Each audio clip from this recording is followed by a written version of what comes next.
That is an old aircraft, so the pressurization is really low. So you are about 3,000 meters altitude equivalent.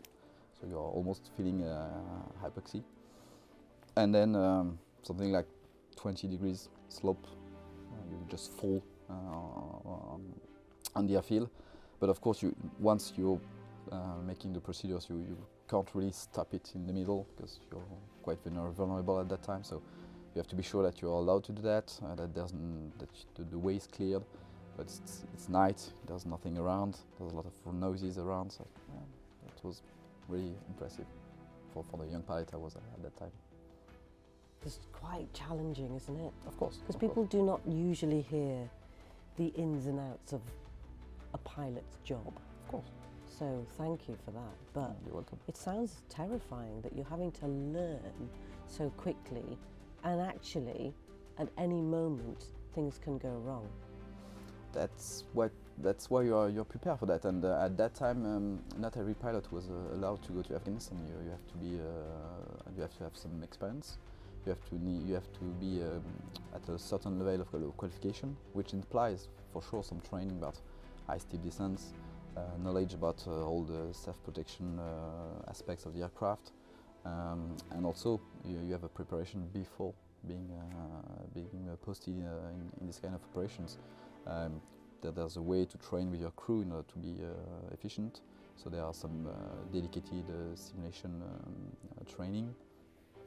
There's a lot of also theory training, like reading the special instructions, all the caveats, all the rules of the theater. So, of course, the discovery at the moment you discover it, of course you have to cope with it. There's no choice, but you're also prepared for that. The stress, the time, the way you handle your aircraft. You're supposed to be with the minimum level to do that. Now, it was a very specific environment, wasn't it, that you were in?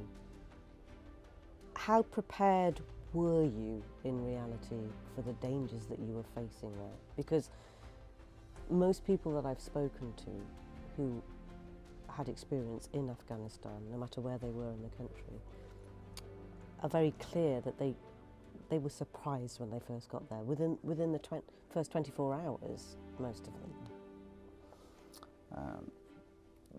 The surprise is real for sure, but I would say that you're so trained and you have such procedures that basically are the way to deal with the stress, with the surprise. Because even if part of your brain is surprised, the other part is dealing with the aircraft. The procedure is the same, because at some point the way to let's talk again about this steep descent.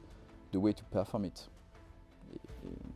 even if you're in Afghanistan, in Mali, it's the same. There's the same tactical procedures in your aircraft.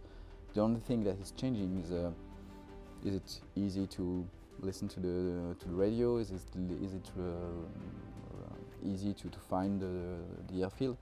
But we have a system. We have some inertial navigation systems. So we are prepared for that, for the action. The way you are feeling it, it's much more after the mission, because we used to say that the mission is closed after you sign the order books at the squadron. After that, there's always a debriefing within the crew to talk about what goes wrong, what goes pretty well. So if somebody wants to share something, it's really a crew life at this moment, because you're posted as a crew and you're always flying with this crew. So it's really a team, and usually that's people. The people are known because we are coming from the same squadron. So that's a way to be efficient. At this moment, you're very close to the special forces concept, which is people have to know each other. And at this moment, you're knowing each other from the squadron, and you are living together for 2 months and a half. Same house, same occupation, same hobbies. So that's the way to deal actually with the surprise. First, to be prepared, to have the procedures, the tactical procedures, the skill to do that, and after it's all about debriefing within the crew. I want to talk about incidents that stood out for you, that affected you actually, that are imprinted in your memory, that you weren't expecting or probably didn't want to experience. From your perspective and your position as a pilot, because it'd be good to understand what happened, or certain snapshots of what happened. Are you able to share some of those? Yeah, I think so. I think that the most painful part was actually to bring back the corpse, because for sure when there was some incidents in the forward on bases, like explosion, tropic contacts, things like that, at the end that's your job to bring back the corpse with a flag on it inside the aircraft back to the hub in order to bring the corpse to the families. So that is quite heavy, because you know we in a transport aircraft the crew is usually talking a lot because we know each other. We have things to share. That's really quite enjoyable team. But these kind of missions, you know, bring back the corpse.